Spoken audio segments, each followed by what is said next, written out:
తెలంగాణ ముఖ్యమంత్రి రేవంత్ రెడ్డి కాంగ్రెస్ నేతలకు వరుసగా షాకుల మీద షాకులు ఇస్తున్నారు. గత కొంతకాలంగా ఆయన చేస్తున్న ప్రకటనలు పలు అనుమానాలకు తావిస్తున్నాయి.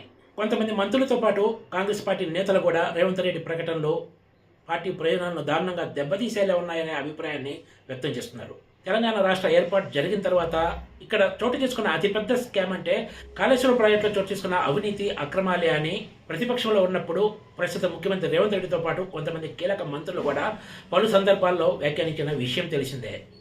కానీ అధికారంలోకి వచ్చిన తర్వాత కాళేశ్వరం ప్రాజెక్టు ద్వారా పెద్ద ఎత్తున లబ్ధి పొందిన మెగా ఇంజనీరింగ్ కంపెనీని ముఖ్యమంత్రి రేవంత్ రెడ్డి రక్షించేందుకు ప్రయత్నించారనే ఆరోపణలు ఎదుర్కొంటున్నారు. దీనికి ప్రధాన కారణం విచారణ కమిషన్కి సంబంధించిన టర్మ్స్ ఆఫ్ రిఫరెన్స్ అని చెప్పాలి.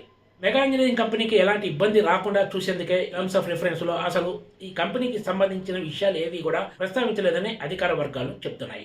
కాళేశ్వరం ప్రాజెక్టుకు సంబంధించి జస్టిస్ పిసి ఘోష్ కమిషన్ దగ్గర 650 పేజీలతోటి నివేదిక ఇచ్చినా కూడా అందులో ఎక్కడ మెగా ఇంజనీరింగ్ కంపెనీ పేరు ప్రస్తావన రాలేదనే అభిప్రాయం వ్యక్తమవుతోంది. ఈ పరిణామం చూసి ఐఏఎస్ అధికారులతో పాటు రాజకీయ నాయకులు కూడా ఒకంత అవాక్కయ్యారని చెప్పొచ్చు. ఇలా ఉంటే గురువారం నాడు ముఖ్యమంత్రి రేవంత్ రెడ్డి ఢిల్లీ వేదికగా చేసిన కామెంట్స్ రాజకీయంగా కాంగ్రెస్ పార్టీని మరింత ఇబ్బందులకు నెట్టే అవకాశం ఉందనే చర్చ ఆ పార్టీ నాయకుల్లోనే సాగుతోంది. రేవంత్ రెడ్డి తాజా ప్రకటనతో అటు కాళేశ్వరం ప్రాజెక్టుతో పాటు విద్యుత్ రంగంలో చోటు చేసుకున్న అక్రమాల అవినీతిపై ఏర్పాటు చేసిన కమిషన్ విషయంలో కూడా ఎలాంటి చర్యలు ఉండవనే సంకేతాలు ప్రజల్లోకి వెళ్తున్నాయనే ఆందోళన ఆ పార్టీ నాయకుల్లో వ్యక్తమవుతోంది. కాళేశ్వరం ప్రాజెక్టుకి సంబంధించి పీసీ ఘోష్ కమిషన్ నివేదిక అందిన తర్వాత ప్రత్యేకంగా ముఖ్యమంత్రి రేవంత్ రెడ్డి దీనిపై కేబినెట్ సమావేశం ఏర్పాటు చేసి దీన్నే ఆమోదింపజేశారు. ఆ తర్వాత సీఎం రేవంత్ రెడ్డితో పాటు ఇతర కీలక మంత్రులు మీడియా సమావేశంలో పాల్గొని అంతా కేసీఆర్ చేశారు, కాళేశ్వరం ప్రాజెక్టులో చోటు చేసుకున్న అక్రమాలు అవినీతికి ఆయనే కారణమని ఆరోపించారు. ప్రతి నిర్ణయం కూడా కేసీఆర్ తీసుకోవడం వల్లనే రాష్ట్ర ఖజానాపై భారం పడింది, పెద్ద ఎత్తున నష్టం వాటిల్లిందని చెప్పుకొచ్చారు.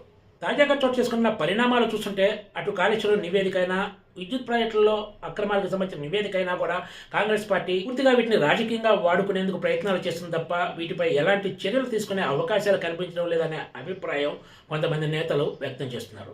దీని వెనుక కొంతమందికి భారీ ఎత్తున ప్రయోజనం కలగబోతుందనే ఆరోపణలు కూడా వినిపిస్తున్నాయి.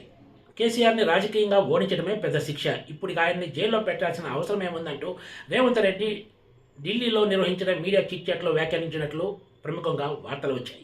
అంతేకాదు ఇప్పుడు ఆయన ఉన్న ఫామ్ హౌస్కు చెల్లపల్లి జైలుకు పెద్ద తేడా ఏముంటుందంటూ ఆయన ప్రశ్నించారు. తాము విద్వేష రాజకీయాలు చేయమంటూ ముఖ్యమంత్రి రేవంత్ రెడ్డి డిప్లొమాటిక్ డైలాగులు వాడటం వెనుక వేరే కథ ఉందనే చర్చ కూడా ఆ పార్టీ నాయకుల్లో సాగుతోంది. రేవంత్ రెడ్డి చెప్తున్నట్లు కేసీఆర్ని ఎన్నికల్లో ఓడించడమే పెద్ద శిక్ష అయితే మరి ఎందుకు ఇంత హంగామా చేసి కాళేశ్వరం ప్రాజెక్టుపై విద్యుత్ అక్రమాలకు సంబంధించి ఎందుకు విచారణ కమిషన్లు వేసినట్లన్న ప్రశ్నలు రావా?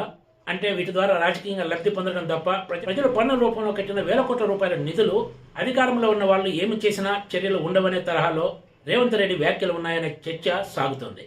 పక్కాగా ఒక లెక్క ప్రకారమే ముఖ్యమంత్రి రేవంత్ రెడ్డి ఢిల్లీలో కేసీఆర్ను అరెస్టు చేయాల్సిన అవసరం లేదన్నట్లు మాట్లాడారని కొంతమంది కాంగ్రెస్ నేతలు కూడా అభిప్రాయపడుతున్నారు. అయితే ఖచ్చితంగా ఇవి ముఖ్యమంత్రి రేవంత్ రెడ్డికి రాజకీయంగా వ్యక్తిగతంగా నష్టం చేసే అంశాలే అనే అభిప్రాయం కూడా ఆ పార్టీ నాయకుల్లో సాగుతోంది. ఒకవైపు కాళేశ్వరంలో అంతా కేసీఆరే చేశారని చెప్పి ఆయన అరెస్టు చేయాల్సిన అవసరం లేదని ముఖ్యమంత్రి రేవంత్ రెడ్డి మీడియా చిట్చాట్లో అన్నారంటే దీని వెనుక మర్మం ఏమై ఉంటుందా అన్న చర్చ ఆ పార్టీ నాయకుల్లో ఉంది. అసలు ఎప్పుడైతే కాళేశ్వరం విచారణ పరిధి నుంచి మెగాను రక్షించారో అప్పుడే అసలు కేసీఆర్ను రక్షించినట్లని ఒక మంత్రి వ్యాఖ్యానించడం విశేషం. Please subscribe TGTV.